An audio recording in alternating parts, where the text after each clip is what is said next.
Want to make tasty masala soya chaap at home? Let's make it in a pressure cooker.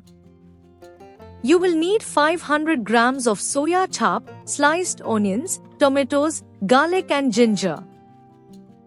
Coarsely grind the ginger and garlic together.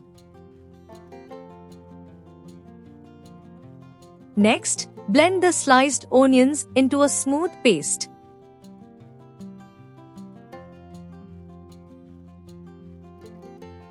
Roughly chop 3 fresh tomatoes and blend them into a bright puree. This will be the base of our gravy.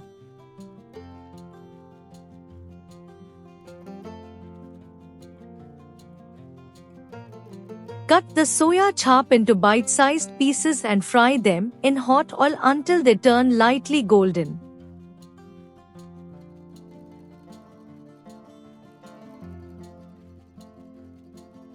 Now, heat oil in a pressure cooker and add the onion paste. Saute continuously on medium heat until it turns deep golden brown.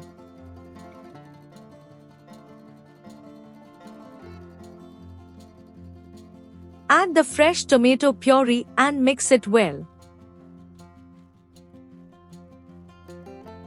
Stir in the ginger garlic paste, add coriander powder, turmeric powder, red chili powder, salt,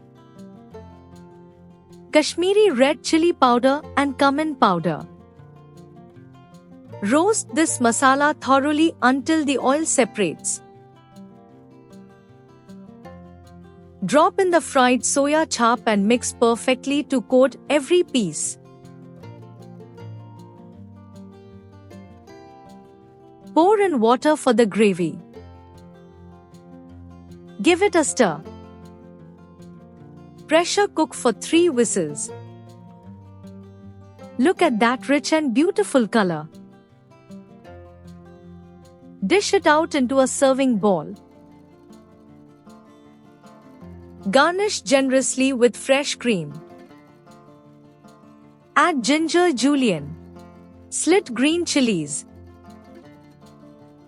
and some coriander leaves for freshness. Your delicious masala soya chaap is ready to serve.